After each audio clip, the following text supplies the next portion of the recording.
This summer, say I do. I am marrying a stranger. Like never before. Am I crazy? It's a whole new Married at First Sight on Peacock. Thank God I woke up in love. With new experts. My name is Dr. Lisa. My name is Paul Brunson. More couples. This could be the start of a very successful marriage. And more surprises. Or maybe not. Everything is just not enough. You're a little bit crazy. I don't know what's gonna happen. I want my fairy tale ending. Married at First Sight, now streaming. New episodes Thursdays, only on Peacock. In 2014, the Disney Animation Studio gave the world a 90-minute romp that pulled no punches in completely orphaning a young teenager. In 2026, we pair up this very short-titled movie with a very long-titled bourbon that also packs a punch of its own. They're going to say it also orphans its children. The film is Big Hero 6. The whiskey is Green River Distillery Select Toasted Double Oak Bourbon. And we will review them both. This is the Film and Whiskey Podcast.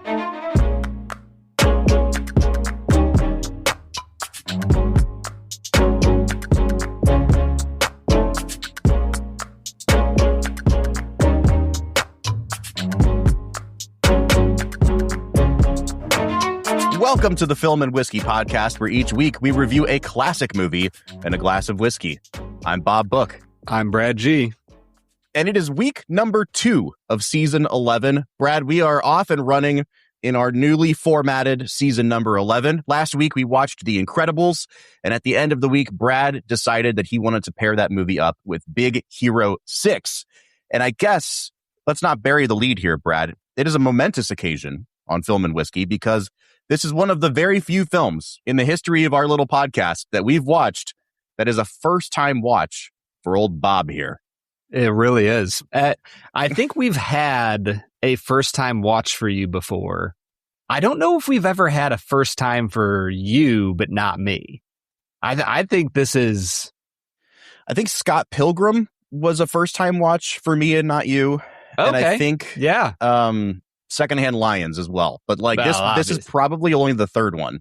Yeah. No, I think you are correct. I still can't believe that you never saw either of those films for like how much you're into movies. Yeah. You know, like it kind of gets to the point with movies, Brad, where like you only have so much time and you Sure. look at a movie and you're like, I think I get a sense of what that movie's about. And I'm sure it'll be pretty good. And then you just never make time for it. And I think that's a fantastic segue into talking about Big Hero 6, a movie that I have never heard anyone say a bad thing about. And to my knowledge, it was a profitable film when it came out, but it didn't kind of take the world by storm. And as I remember, this came out either the same year or the year before Frozen. And so Frozen really kind of like captured all that zeitgeist and everyone had to see Frozen. And then this movie, for being well reviewed and well liked, just kind of fell off my radar. And every time I'd pull up Disney Plus, it'd be like, oh, there's Big Hero 6. I should watch that someday. I remember you saying on the podcast before how much you like this movie. So I am really glad to get the opportunity. And it wasn't like I was ignoring it out of like a malicious intent, but it just kind of falls into that zone of movies that you really want to get around to someday. And someday usually never comes. Until today, Bob. And I will say today. This was the highest grossing animated film of 2014 and the number 11 overall. It was right behind Interstellar and right in front of How to Train Your Dragon 2. Wow. So, man, that's crazy. It made $660 million at the box, which, you know, I will say sometimes I look back at like previous years' worldwide numbers and you're just like, oh my God. Movies used to make so much money. Yeah. Yeah, for sure. And it wasn't just the top 3 movies that were all around $1 billion and then everything else was like 150 million or less. Like, in 2014, you have to go all the way down to the 79th movie. The 80th movie, The Book of Life, made less than $100 million. That's crazy. Yeah. So like, and the funny thing is too, at this time, I remember like the mid 2010s is where you really started to see like international cinema become the bulk of a movie's worldwide gross, and especially in Asia. And I think we'll talk about it in this movie as well. This is the first time I really see Disney, I don't want to say pandering to the Asian market, but you could tell that this movie is designed with the Asian market in mind, even in like the setting of the city, San Francisco, which... How'd you like that? If there's one thing I don't really understand about this movie, it's like, you could set it in Tokyo or you could set it in San Francisco. What's the world we're living in where these two things are combined, and why are we doing that? Do you want to know the answer? Sure. Doing my research for this film, the creators decided that this was a world where the San Francisco earthquake of 1906 happens, and the city is mostly rebuilt by Japanese immigrants, and that they integrate Japanese architecture and all sorts of things to like make it more earthquake proof. And they rename it San Francisco in honor of their Japanese immigrants. Wow. Boom. I love how in this version of history, the Americans don't like burn it to the ground in 1941 when they're sending everyone to internment camps. We just we gloss over that part of history, you know? Don't worry about that. That didn't happen. Japanese cultural legacy. Yeah, for sure. Brad, I'm really excited to talk about this movie. I think one of the main things this movie has going for it is its world building.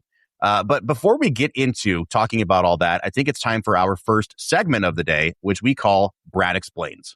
Brad's gonna give us the movie plot with only 60 seconds ticking on the clock. So let's go ahead and hear your take with this little segment that we call Brad Explains. Brad Explains is the part of the show. What? Go ahead. Now, here's the deal. Brad Explains is normally the part of the show where Brad explains the movie in 60 seconds or less. But I'm just going to call an audible and say, this is going to be Bob Explains. Because I get thrown under the bus every single week in and week out, with movies that I've never seen but once. So, yeah. Bob, I think this is your time to shine, man. You've been watching the master do it for nigh on a decade now. I got to be honest with you. I'm not opposed to that. I wish you'd given me a heads up so that I could have at least looked at the character names before we started this. The character names are not the easiest. You have time. Is his brother's name Tadashi or Takashi? Tadashi. Okay. Yep. Tadashi. Then you could just call the rest of them like Wheels and Lizard Man, and who cares? Just make it up. I think I could do it.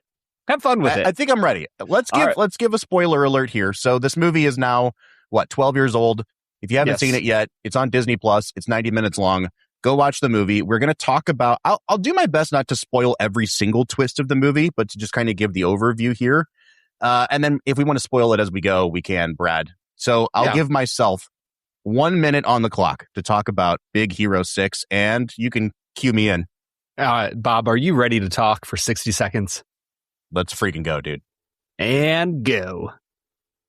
Big Hero 6 is a film about a young man named Hero. Hero is, I don't know, like a preteen or an early teen who is preternaturally gifted as an inventor, but kind of slacking off by gambling on fighting robot duels in the streets of San Francisco. He has a very caring older brother named Tadashi. And Tadashi and he live with their aunt Cass. Tadashi is a student at, some Caltech type place where he is building robots, and he convinces Hero to live into his dream of becoming a robotics student. He introduces him to his professor, Professor Callahan, and then Hero builds these tiny little nanobots that are revolutionary. The nanobots are stolen by a mysterious figure. Professor Callahan and Tadashi are blown up in a horrible explosion, and Hero finds comfort in the robot that his brother built for him named Baymax, and together he and Baymax get over the death of Tadashi and maybe save the world. Boom. I like that in 1 minute, you got us about 20 minutes into the movie. Yeah, you do that. It's tough, man. It is tough. It's a really lot tougher when you didn't tell me I was going to be doing this. At least you know what you're doing every week. You did great, man. I'm proud of you. I like how I didn't even mention Baymax until past the 1 minute mark. Until past the 1 minute mark. Now, what I'm really excited to talk about, Brad, is what a surprise this movie was for me. And with movies like this, I try not to watch a lot of spoilers or anything like that because I do want to go into the movie pretty cold. And so I have removed myself from conversations about this movie for 12 years now. All I've known about it is like the poster and the DVD cover with Hero and Baymax. And I remember reading like a log line at one point that it was something about, this robot helps this kid get over the death of his brother. And so I just thought it was your kind of standard, like, boy uses animal or robot to process grief movie. And it is that. But like, I had no idea that we were also getting a superhero movie and a movie with like as much violence as is in it. And like, we've got street gambling and we've got shady professors and billionaires that are in tech and portals to another dimension. This movie really caught me by surprise. And I feel like, I guess kind of successfully, Disney really buried the lead on this movie because they led with, here's this cute thing called Baymax. Here's this boy that is friends with him. I had no idea how Baymax was going to arrive into Hero's life. I had no idea they were going to be building robotics. So pretty much everything about this movie really caught me off guard. And I guess what I'm trying to say is this is a completely different kind of movie than I thought we'd be talking about today. Yeah, and especially coming off of The Incredibles, I feel like The Incredibles, the focus is on the parents, right? It's on them grappling with their identity as they enter this midlife crisis. Whereas Big Hero 6, you are looking at a true coming of age story. Mm-hmm. And I think that the thing I really love about Big Hero 6 is that it kind of feels like an amalgamation of a bunch of different movies. Like they definitely rip off of a lot of other things. And yet in the mix of all that, they make something that is really heartfelt and earnest. And as you know, Bob, I'm all about a very sincere film. And I think that's what gets me about Big Hero 6 is that it feels so incredibly sincere, and the growth of Hero by the end of the movie feels earned.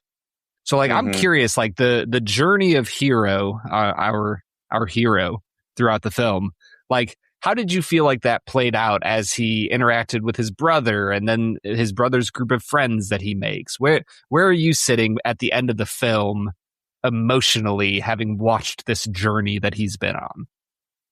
Yeah, I mean, I think it sounds like kind of reductive to talk about this movie this way, but it's successful, right? Like it accomplishes what it sets out to do. And at 90 minutes, it really breezes you through the movie to the point where I didn't feel like anything was underdeveloped, but I did find that like this movie could have been 120 minutes long. And I think everything they added would have just added to the movie as well. I think I could have used a little more of the, all right, Hero's getting used to college life now as he builds these nanobots for the first time. And Hero, he just kind of is immediately accepted into the friend group of Tadashi. And it's like, man, it would have been cool to kind of see, are these people going to be jerks to him for a little bit before they begrudgingly accept him? I could have used a little bit more of the home dynamic with you could have done more hazing. Like, yeah, 100%. I just think that like they could have expanded it and it only would have improved the movie. But what we get is still a successful hero's journey. I think you do get that emotional payoff at the end of the movie.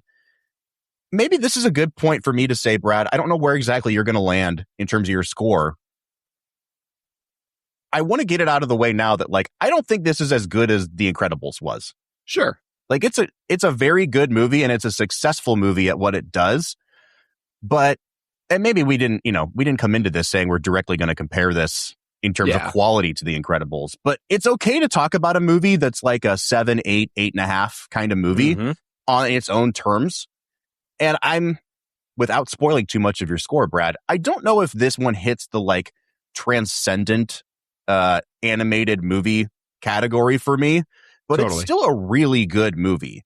And I think the things that it does successfully, like the world building I mentioned before, this movie could have had like 3 sequels by now because they did such a good job of building out a universe that I want to explore with these characters. Mm-hmm. That is my number one question about this movie. It made $660 million at box. How have we not ever seen anything of like they made an animated series a year or two later, and that's it. And I'm like, this feels like it was set up to be its own self-contained little trilogy, 4 movies or whatever they make. And they're known for doing that, right? Like there's other Disney products where they make a lot of sequels to it, right? And yet they just completely abandoned this. And I think the final scene of the movie when he's narrating, he's narrating the arc of the story and being like, we never expected it, but now we're Big Hero 6, and the title hits and they're all in their superhero pose, and you're like, I can't wait for the next one. And yet here I am in 2026 going, wow, that was a pretty great movie. I liked it a lot. They never did anything with it. It's interesting. And I think that kind of gets back to why, it's not a transcendent movie, but it seems like it's the first movie of a series. We're setting up the stakes, we're setting up the world, and you're going to get the payoff with the second movie, which doesn't have to waste time on any of that. And we just never got the second movie. But when you look at, to your point about San Francisco and like the lore behind how this city was built, the design of the city, the interesting characters you get in like the tech billionaire Cray, and then Professor Callahan. Like these are well-built characters that have internal dynamics with each other that these kids don't even know about. You've got the fact that these kids work in a robotics lab so they can build whatever kind of tech they want. And then at the end of the movie, you introduce this concept of like interdimensional travel. It's like, oh, okay, you've built an entire kind of MCU here that you can explore endlessly. And I want to see you explore that because you left so much on the table here. And Disney has just never returned to it. Yeah. And it's wild because the stuff they left on the table is good world building, because if you want to see a cool world, there has to be stuff that doesn't get explored. And so I'm with you, man. I think they did a psychotically good job setting up this alternate sci-fi real world that you just want more and more of. For me, the reason though that I want to explore it is because I'm curious to see it through Baymax and Hero's eyes. Like they have such a fun dynamic. And I think that the character design of Baymax was absolutely nailed, because a lot of movies play into the like, robots are scary, therefore we have to humanize them. And I think that the clever thing that they did here was they flipped that. They're like, this robot is literally meant to not be scary. And so we have to make him scary to show the dark side of Hero coming of age in a place of great emotional turmoil. And so I'm curious how you're feeling about the character design of Baymax, but also like of all the main characters. I mean, I think his design has become instantly recognizable. And I know people that haven't seen this movie can point to that character and say, is his name Baymax? Like, it's just kind of become known that that's what that character's name is. It's a perfect sort of like, he's a robotic version of like Snorlax from Pokemon. Like he just has that sort of design to him. He's this big kind of hippo looking thing. And it's great. It's like this combination of the Michelin Man and Snorlax.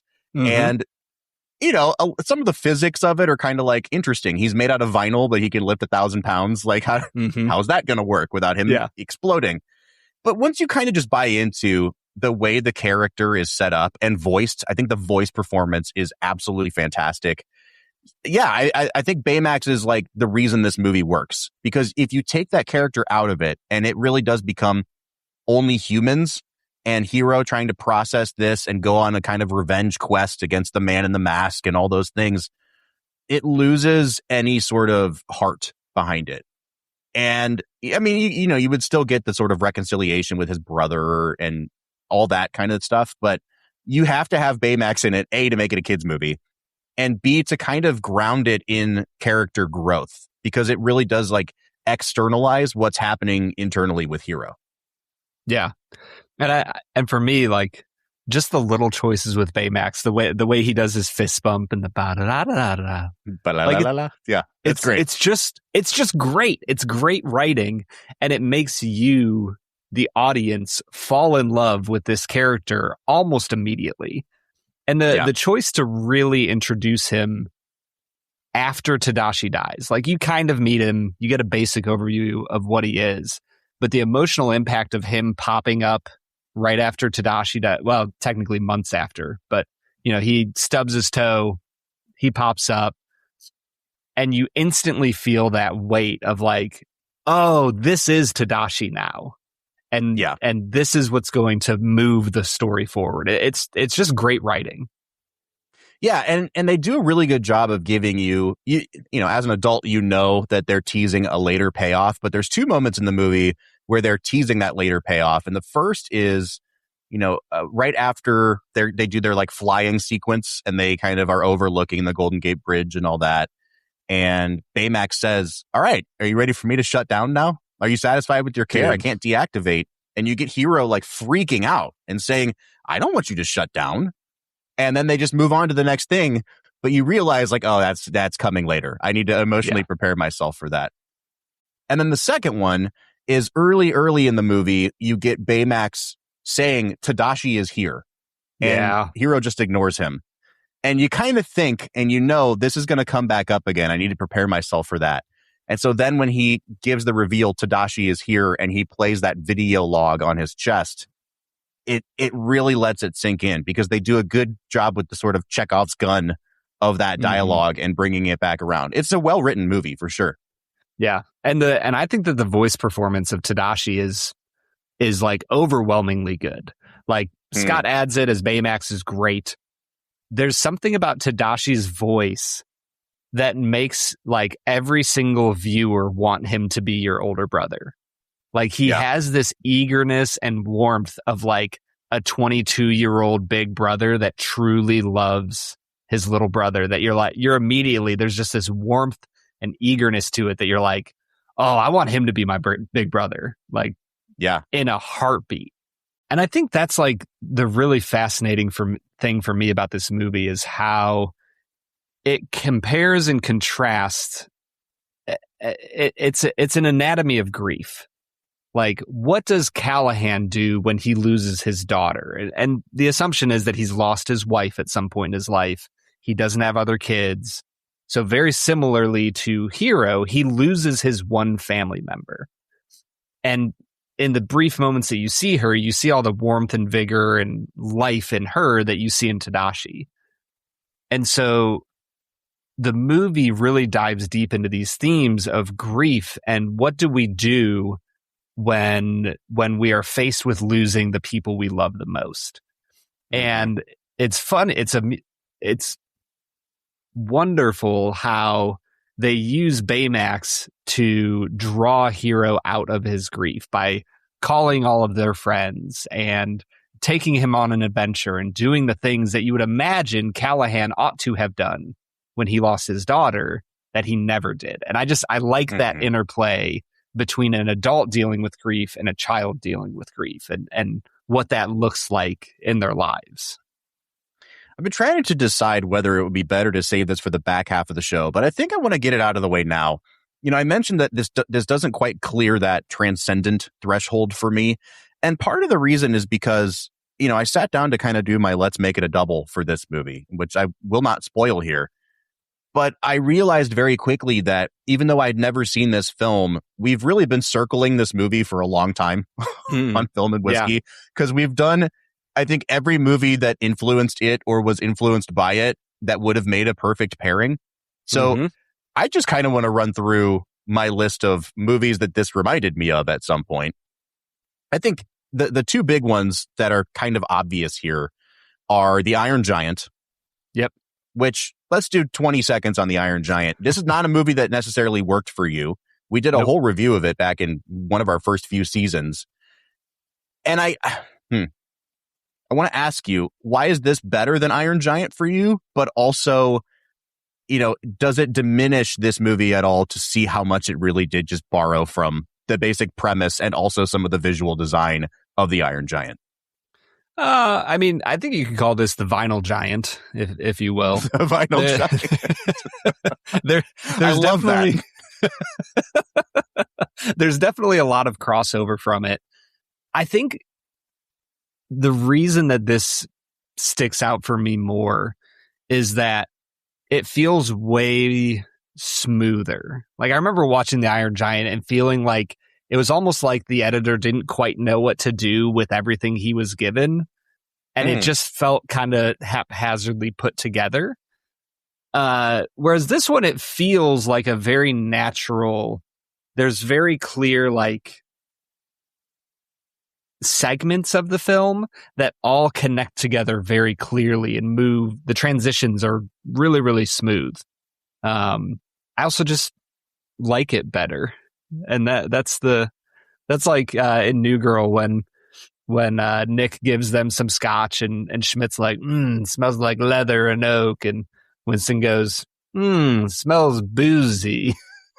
like, yeah, Big Hero 6, I just like it better. I don't know. Yeah, I get it, man. I think this movie does make an interesting comparison as well with Frozen, which comes out like a year after this, because you do have kind of like roughly the same basic character arc. You've got the main character whose parents die off screen, having to process through the grief of that loss with the aid of, or maybe competition of, their sibling by using their superpower. And so it really does become essentially the same basic, I don't know, broad strokes of this movie. I think this movie does it significantly better. But the other obvious pairing with this movie would be How to Train Your Dragon. And I think that in comparison with How to Train Your Dragon is really where this movie kind of falls short for me. Now, I do think the world building is not as explicitly laid out as the world of Burke in How to Train Your Dragon. But by the end of the first How to Train Your Dragon movie, you've kind of explored all of Burke that you need to explore, right? So that's why in the next few movies, they go into like the hidden world or whatever it's called. In this movie, they kind of tease you with the possibilities of where the world building can go. And I find that that's the one element that this movie has over How to Train Your Dragon. But when you look at things like, the bonding between Baymax and Hero, the flying scene is essentially just ripped out of How to Train Your Dragon. Hey, and Haley and I were watching this, and she literally just goes, "Oh, this is like the How to Train Your Dragon when he's flying for the first time." I'm like, yeah, but not as 100%. effective. And I think it underlines one big problem I have with the movie, which is that it needs a better score. Like it really has to have a more memorable, hummable. How to Train Your Dragon has that great bum bum bum bum bum dun dun dun dun dun. It's so good. Now, and then this one, I couldn't hum anything. Do you remember that because it's turned into an internet meme? It has now. They mash it up with The Hunchback of Notre Dame, and it's become... Which is a terrible mashup, Bob. I mean... It doesn't make any sense. It moves from The Hunchback, and it completely changes keys to get into the... And it's a terrible... It's so jarring when it moves from Hunchback to How to Train Your Dragon. I think that they land on the same note. When he does I just spent one day out there, bum, bum, bum, bum. But it's a key change. It's weird. I don't think it's the same note either. It's rough, man. It is jarring. In any case, I remember the How to Train Your Dragon score. This movie needed something to make, especially that scene, and forgive the metaphor, but like that scene needs to kind of take flight more than it does. That needs to be the key like pivot point of the movie where you're really bought into Hero's personal change and his vulnerability and his opening up to Baymax and embracing Baymax. And it kind of gets there. And it mostly gets there. But I've seen it done just a few years before this in How to Train Your Dragon much, much, much better. So that's kind of where I'm landing on this movie is it's not that it's completely aping from its influences, but it also, it doesn't always improve upon its influences. I would say that that's fair. I think the places where it becomes unique is in the world building, but also in like the characters and their relationship to one another. And I do think that when you put together the whole group, you have like a really unique situation that you don't necessarily have in How to Train Your Dragon and The Iron Giant. And I think that's probably the element that's missing. Like, sure, you have the sidekicks in How to Train Your Dragon, but like they don't play anything of an important role compared to what you have here in Big Hero 6. And it is that group dynamic that I think makes this a more interesting movie and just gives you funnier little pieces to hold on to. Like when the guy with the laser blades is driving and he's a neat freak, and they've established that he's a neat freak, but then you find out that he also follows traffic laws even as they are on the brink of death. Yeah. And it's little things like that you're like, oh, this group exists outside of the main character. And I love the way that they build that all together.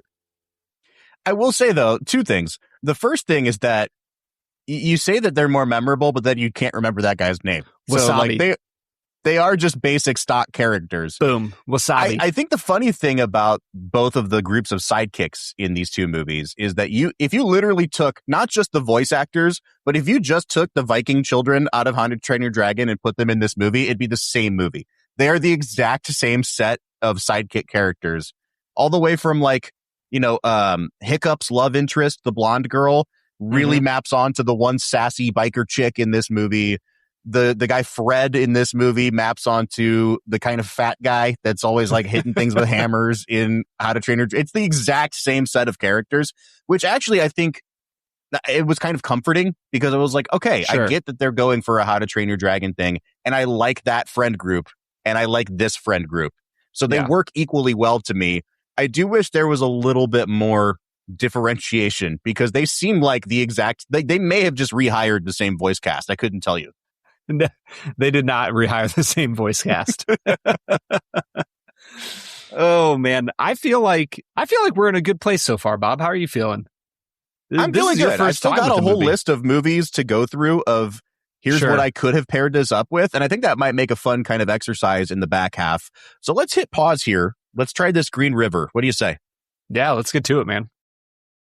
What if I told you you only have 12 hours to legally have sex? To finding true love. Or just like a good guy. From the director of Easy A and Anyone But You. This whole thing is nuts. There's nothing traditional about this night.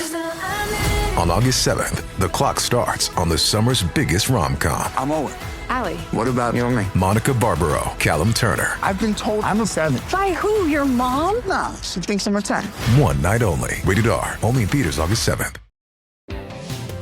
If you've ever blasted synth beats from your boombox or burned CDs for your besties, this one's for you. As people get older, much like their music tastes, their health needs change. AG1 is the simple daily health drink designed to deliver over 75 essential daily nutrients and pre- and probiotics to support energy, digestion, and mood, so you can make the most out of every decade and dance break. Learn more at drinkag1.com.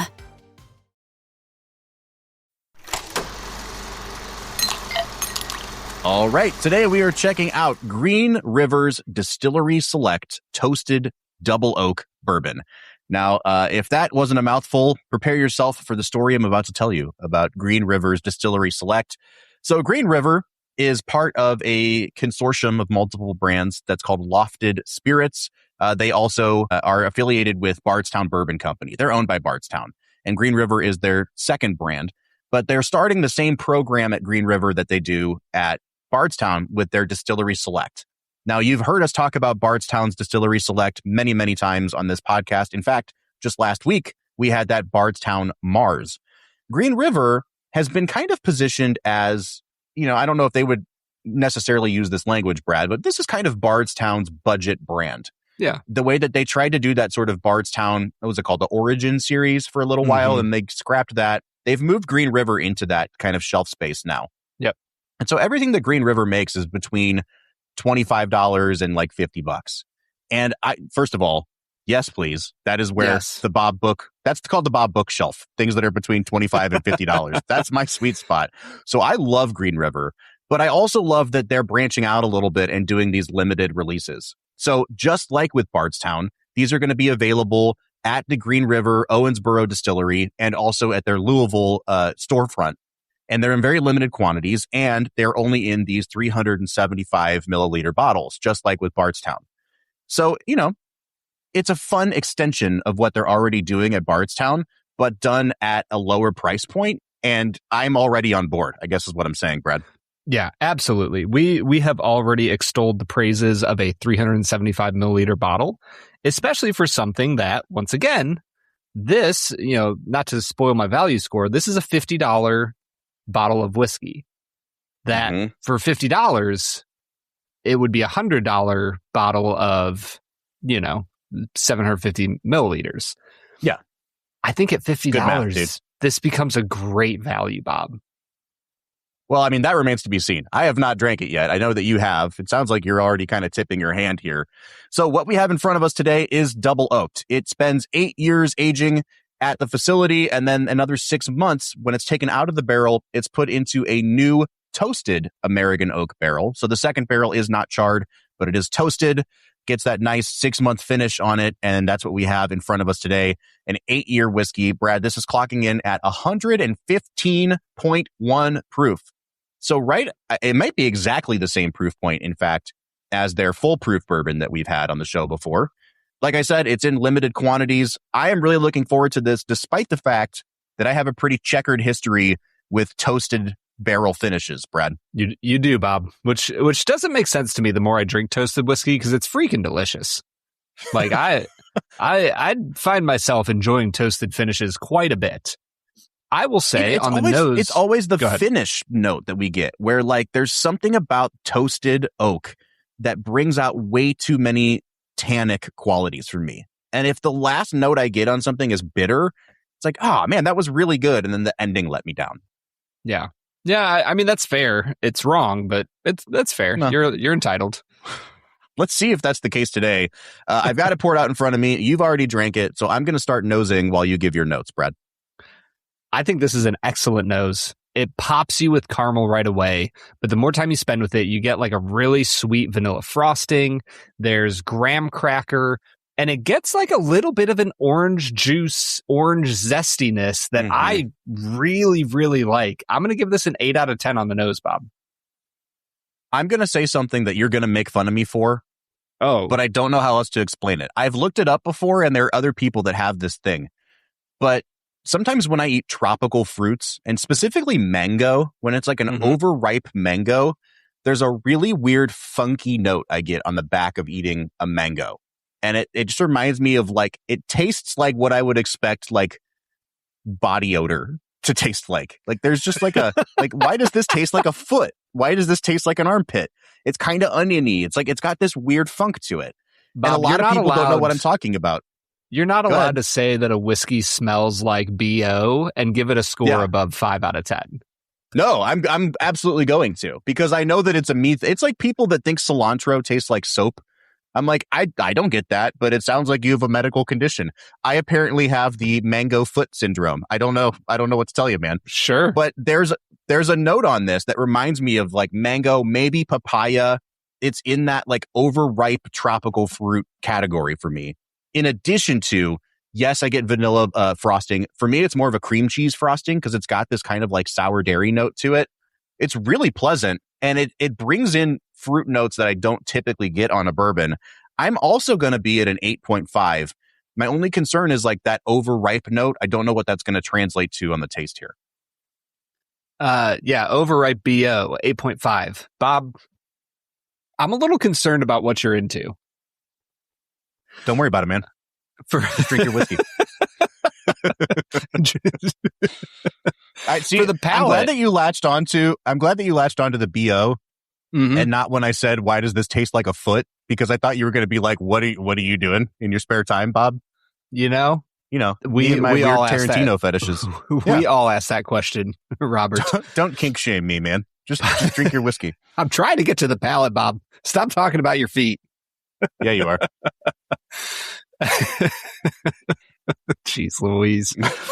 On the palate here, I think that orange zest turns into like the main character of this show. The graham cracker sticks around. It's got caramel. Gets a little bit peanutty for me.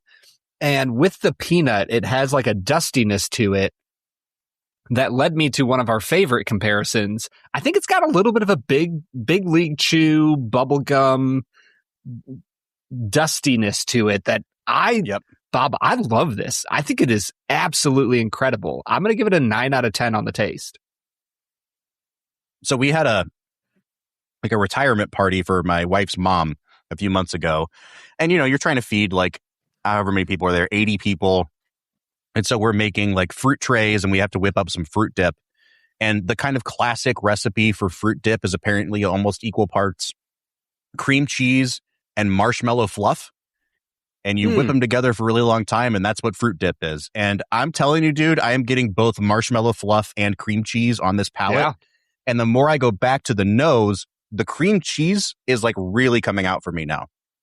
It's like a fruit tray in a glass with a Midwestern dip, like fruit dip thrown in there as well. This is really good.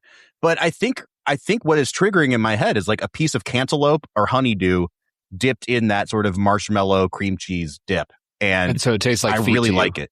It's cantaloupe kind of has a foot taste sometimes, dude. I'm not going to lie. Overripe cantaloupe dipped in fruit dip. It's freaking good though, man. I'm going to give it an 8 out of 10. This is the most confusing review. Dude. Listen, everyone tune in to listen to me talk about this children's movie, and they're finding out that fruit tastes like feet. It's a weird episode, bro. It's a very weird episode. I'm going to just move on. We're going to go to the finish. I think finish-wise, it gets a little more into a nutty territory. For me, it's like a peanut butter, vanilla extract, and like a scorched caramel. Once again, I really like this a lot. It's not quite as high as the palate for me, but I'm going to give it an 8 out of 10 on the finish. This is the second Green River we've had in a row, I think, where I've kind of picked up that funky onion note on the nose. And the more I take a sip of it, you know, every time I take another sip, I go back to the nose to see if what's on my palate is bringing out new things. And I am getting like a green onion kind of note on top of it, which is fine. It's just this combination of flavors is a combination of flavors I have never had in a whiskey before. Feet, and I still think green onion, knee pit sweat. It's just a great combo. It's summery, I'm going to give it baby. a 9 out of 10. It's summery. Yeah, I'm in a weird spot with this one, Brad, because I think the finish is by far the weakest part. I think it's by far the weakest part of this experience. The 115 proof really lives at the front of the palate. And even when you go to swallow, I feel like it loses a lot of that burn really quickly. And then the finish dissipates almost immediately. It's a pretty watery finish, if I'm being honest with you. It's not unpleasant, and it certainly doesn't leave that toasted oak bitterness at the back of my palate. But I just wish there was a little more to it. It leaves the whole experience feeling a little bit thin on the mouthfeel. So I'm just going to give it a 6.5 on the finish here. Lofted Spirits, I just want you to know that at least one member of the Film Whiskey Podcast isn't insane. This is not a thin whiskey, Bob. I don't know if you're just like the viscosity, the natural viscosity of your mouth. You're just watering everything down today. I think this is a beautifully thick whiskey. Did you just say the natural viscosity of my mouth? What does that even mean? You know, you're a little extra hydration today. It's just watering everything down. Sure. Why not? Why not? You've been sucking on toes a little too much. It's just leaving a funk in your mouth. You're telling me, man. I'm going to say that this is a 9 out of 10 balance, Bob. All of the flavors are everything I want out of a bourbon. It's got a fruitiness paired with the caramel cream cheese decadence that I want in a bourbon. I think this is spectacular, man. Yeah, I'm just not quite there with you. It's pretty good. I don't think anything yet for me has topped that Green River Foolproof. I think that is like by far the best thing I've ever tried from them. This is very good, and I'm going to reflect that in my overall score. It's definitely like, it's not in the same flavor wheelhouse of anything we've tried from Green River before. And I think that's part of what's kind of breaking my brain on it a little bit. It's folding in some of these melon notes, things that we only usually get on whiskeys like from Ireland. We usually get some kind of cantaloupe notes. And so it's here in quantities that I'm not expecting. Now, overall, that finish really did kind of drop down for me, the overall balance score. But I think this is a well-balanced whiskey in that the notes you get from the nose all the way through to the finish are still consistent. So I'm going to give it a 7.5 on balance. And that takes us to value. Now, like we said, this is a $49.99 MSRP for just a $3.75 bottle. For reference, at Bardstown, all of their finishes have been about $99. And I think some have been maybe a little bit more expensive. But is this half as good as a Bardstown Distillery Reserve? I think so. I think for the price point and what they're trying to do, yes. With that said, do I think it's also possible to get an 8-year double oaked, toasted finish bourbon out there. Yes, I don't know how much that would cost in a $7.50. I would say that's probably like, that strikes me as like a $70 whiskey. So the markup on this is not terrible. All that said, Brad, I think I'd still rather pay $100 for a Cathedral French Oak than $50 for this. Is that fair to say? I mean, I would probably agree with that. I think the Cathedral French Oak is one of the best whiskeys we've ever had. It's mind-blowing. Yeah, so, yeah. You know, like when you take the average of all the $100 Bardstown releases, comparatively, I would say that I think at $50, this is a great value. Like if you consider this a $100 whiskey, I think this is one of the better bourbons I've had in a really long time. And I'm kind of at a point where I'm not super high on bourbon anymore as a whole. Yeah. And so to impress me in this way, I'm a big fan of this. I think at $50 for a $3.75, I'm going to give it a 9 out of 10. Wow. Yeah, I'm going to be a little bit lower than you on this one. I don't think it's a bad value. I think it's totally fair for them to ask $50 of this. I'm waffling between a 7 and a 7.5. For the sake of how much I love Green River, I'm going to say 7.5 here. And that brings me out to a 38 out of 50 on my final score. Brad, where are you at? I'm at a 43 out of 50. Oh, wow. Okay. Yeah. So not too terribly much higher than me, but it does kind of put you into a different tier. You know, usually we say 35 is a recommend, 40 is a no-brainer. I'm in the middle of those two categories, and you are comfortably above 40 here. Yeah, I think this is a no-brainer. I think you are getting a great bang for your buck. Once again, you don't have to buy a whole 750 of it. You get this for $50. You really love it, you grab another one. I think that this is one of the best products that Green River has put out. I agree with that. And we're coming out to an 81 out of 100 or a 40.5 on average, which does bump us up just slightly into that no-brainer category here. I would give this a recommend. I know that you're going to laugh at all my tasting notes. Sometimes it's fun to drink a whiskey that pulls random stuff out of your memory. Yep. And it's like, I've never experienced this in a whiskey before. Now, the cool thing about that is I might just be insane, like Brad said, because your tasting experience, Brad, seemed very much right down the middle with like caramel and vanilla. And I'm like onion and melon and cream cheese. Like, it's a weird tasting experience. It's really good. I love the backhanded compliment. That's what really gets me going. I like how even when I'm trying to meet you halfway and call myself insane, you still find a way to get offended with what I say about you, Brad. You're like, yeah, Brad's just kind of a boring down the middle of the road kind of guy. He didn't say anything about graham cracker or big league chew or anything like that. Just caramel. If you and want vanilla. onion and feet, you know where to come, I guess is what I'm saying, people. All right, let's get back into talking about Big Hero 6. Brad, what do you say? Let's get to it. All right, everybody, that was Green River Distillery Select Toasted Double Oak, a whiskey that reminds Bob of feet. That's all I have to say. There's just a note. There's a note of foot stink. I don't know what to tell you. Something that does not remind me of feet, Bob. Is it 2 facts and a falsehood? It sure is. Brad is gonna try to stump you, Bob, to our right and what is wrong. 2 facts and a falsehood. 2 facts and a falsehood is the part of the show where Brad presents me with 3 items as fact about the making of this movie, one of which is a complete lie. Now, this is week 2 of season number 11, and for the second week in a row, I have done absolutely no research or prep or reading about this movie. I came into this movie completely cold, and I kind of like opportunities like this because they're few and far between on Film and Whiskey. So I don't know a single thing about the development of this movie. I couldn't remember the name of the director of this movie if you asked me to. I think there's 2 directors attached to this movie. No clue. If you are ever going to get me, Brad, this is perhaps your most prime opportunity to do so.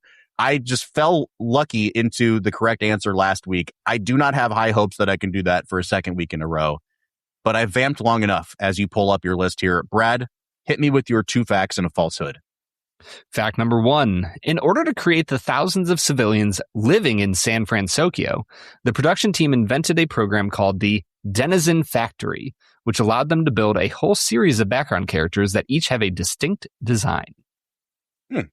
Fact number 2, Big Hero 6 is the first animated Marvel property to be released by Disney Animation Studios and was originally meant to be a tie-in to the Spider-Man universe, which ended up getting delayed and eventually became the Into the Spider-Verse series.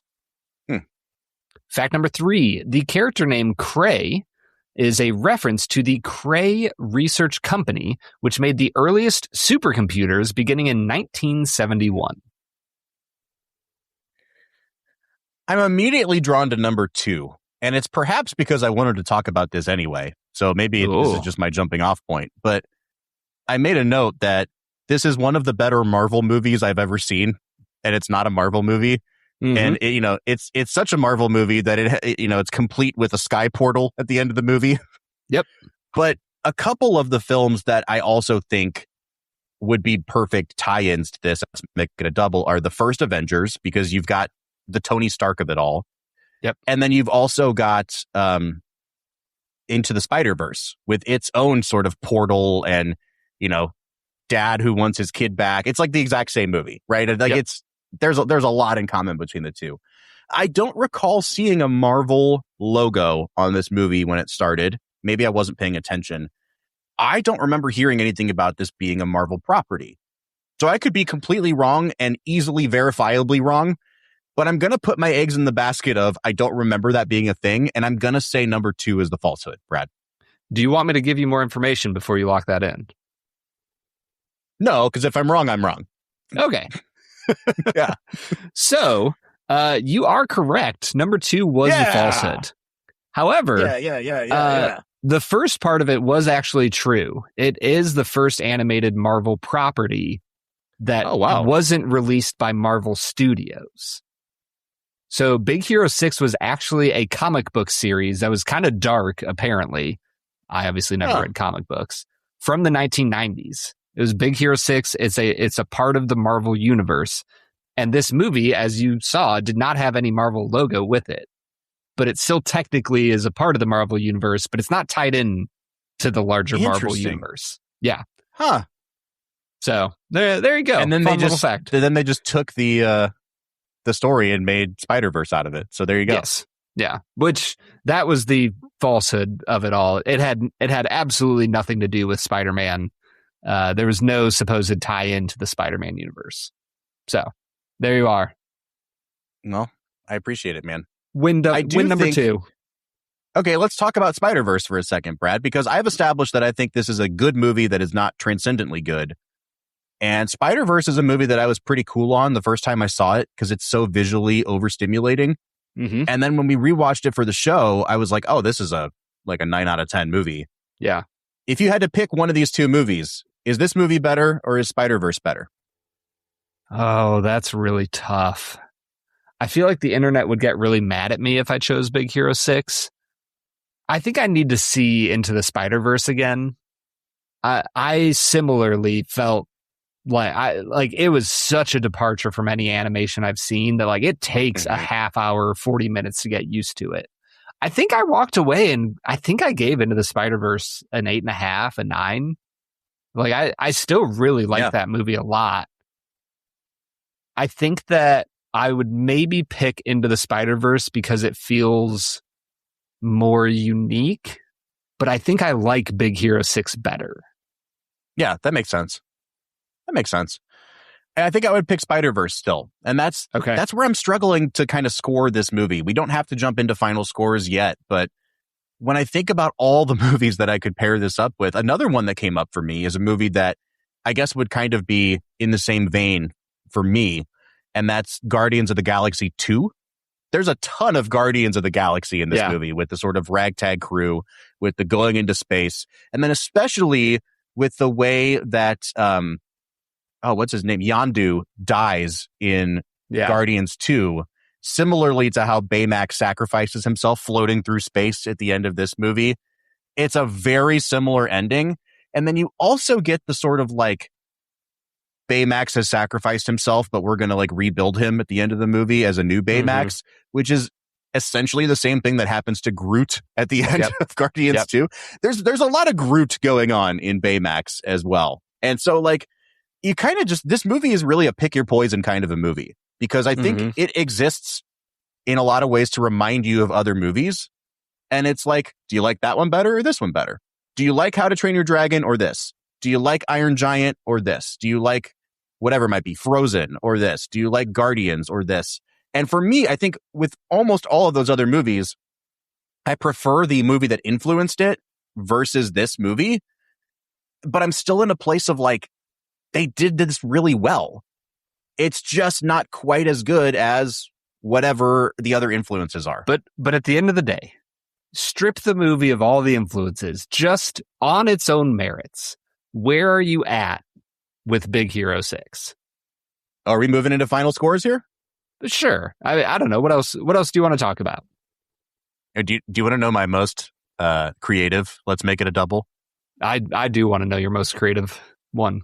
Well, when they were first going back and forth through the portals, I was like, we could do Tenet, Christopher Nolan's Tenet, but that's a movie that I thought kind of sucked, so I don't want to do that. Yeah.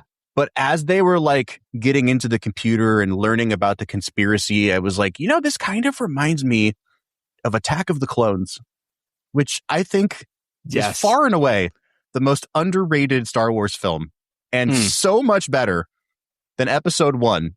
Yeah. That it doesn't even deserve to be mentioned in the same trilogy as Episode 1. That's just false. It's so good. People need to revisit Attack of the Clones. The problem is, every single movie that we've talked about today, Brad, we have done on this show already. So picking, that's true. Let's make it a double is a real challenge. Brad, we can get into final scores. I think I'm waffling between a 7.5 and an 8. And it's not anything this movie did wrong. It's a really good movie. But I can't really divorce myself from the influences because it takes so much from those influences. I do think I'm going to give it an 8 out of 10 because of the world building and how much it really kind of like tantalized me to want more from that world. I think I only enjoyed it about the level of a 7.5, but it was a damn enjoyable movie. So I'm going to give it an 8 out of 10. I'd like to hear where you land on it, though, because you picked this movie. And that's why I've been trying to tease out of you, like, where does this fall in your Brad G pecking order? Is this a 6 out of 10 Secondhand Lions level movie? Yeah, dude, it would be funny for you to just come in and give a 5. Yeah. I really love Big Hero 6. I didn't see it when it came out. I probably saw it in 2018 or 19, just with some friends. And I think that's one of the reasons it stuck with me was as like a 28-year-old, I didn't think that there was a movie that could surprise me anymore, that I'd just be like, wow, what a great kids movie this was. And yet I sat down and watched Big Hero 6 and thought that it was this incredibly inventive and creative world with some really well-written characters inhabiting it. And I'm still in that place. I don't think it's perfect. I don't think it's hitting a transcendent 9.5 out of 10. But I'm going to give it an 8.5 out of 10. I think it's a really fun movie that we've talked about this a tiny bit, but we haven't emphasized it enough. This is a 90-minute film, Bob. Dude. You are in, you are out. Yeah. It is, everything is like sleek and moves, and it's heartwarming and sincere. And it's everything I want out of an animated film. And I do think that there is a little bit of score inflation for they don't quite make them like they used to inflation. I don't know what the shortened version of that is, but I feel like you don't get animated films quite like this anymore. And so I'm at an 8.5 out of 10. I can absolutely see the connective tissue between this and The Incredibles, especially in that it is such an action heavy and you said it in your intro, it doesn't pull any punches. This is a kind of brutal movie at points, and the action it hits hard. People are in real danger. So I think when it comes to Let's Make It a Double, I kind of want your help with this, Brad, because I'm between two movies here. Okay. The first movie is Ghost Protocol, which I still think would make a good pairing because of the Brad Bird of it all. Mm-hmm. And that's one thing I wanted to say too. I think the reason The Incredibles is better than this is it's just better directed. The geography of the spaces is better explored. It doesn't rely on editing so much in Incredibles. And you still get that kind of team building with fun gadgets and quite a bit of comedy in Ghost Protocol.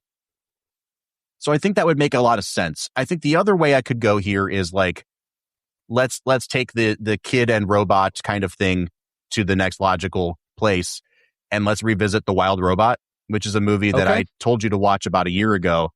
That movie is also, I don't think that's a 10 out of 10 movie, but it's like emotionally just shatters me at the end of that movie. Yeah. And so I'm kind of wondering, Brad, do you think we should return to the Brad Bird of it all? Or do you think we should kind of play telephone here and go Wild Robot? Well, I will say I have seen Wild Robot. I sat down and watched it 7 months ago. That movie for me was jarring. Like, I remember the first 30 minutes of that movie, it felt like they were on cocaine when they were editing it. It is like Tree of Life level, just cut for 30 straight minutes. And I looked at Haley at one point. I was like, I think I need to pause this. I think like my adrenaline is like, I feel out of whack for how fast paced this movie is. I also think that I just really want to watch Ghost Protocol. And I would encourage you to pick that because I freaking love that movie. And I think it'd be a fun one to review for the podcast. I just rewatched Ghost Protocol like a month ago. I said this in the last episode, and it's like a 9.5 movie for me. The issue is that I think that there's a chance that we could still get back around to Ghost Protocol in the future with a Christmas or just in a later season. I don't know when we're going to have a chance to do Wild Robot at this point. Yeah. Dude, this is your let's make it a double. I think as much as I'm going to be mad that I spent time watching Ghost Protocol just because I knew I was going to pick it and then didn't pick it here, I think Wild Robot's kind of the move here, Brad. Yeah, I think that is a great choice. I think you also could have gone with Pacific Rim, and that would have been a great choice. You know, just robots beating things up, teamwork. Would have been a great pairing, but Wild Robot, that would be great. When they said that the villain was hiding out on Alcatraz, I was like, we could pair it with Michael Bay's The Rock. When I saw people going in and out of portals, I was like, we could go back to the 90s and review Stargate. Like, there's so many directions we could have gone here, dude. That's Haley literally as soon as, because Haley kind of grew up watching Stargate. As soon as the portal turns on, she goes, oh, it's Stargate. Yeah. It looks exactly like it. Good movies, too. Great movie. So I think we're going to go Wild Robot here because the 30 seconds of audio about cocaine that you just gave me is better than anything we could say about Tom Cruise at this point. So next week, folks, we're going to do The Wild Robot. Brad, what did you give this movie out of 10? I give it an 8.5. Okay, I'm at an 8, so we're at an average of an 8.25 on Big Hero 6. But folks, I'd like to know what you think. Are we sleeping on this movie more than we should be here? Are we overvaluing this movie? And which of its many influences are you most reminded of? You can find us on any of our social media accounts to let us know. Facebook, Twitter, Instagram, TikTok, or YouTube. Or if you want to join the conversation, I'm going to go on right now and I'm going to post about Big Hero 6 and see where our community is. If they remember it, if they love it, if they hate it, where are they at? I will say, Bob, this has a 7.8 on IMDb. And I think the consensus is kind of right. Like, it's not approaching greatness that you get when you hit 8.1. Yep.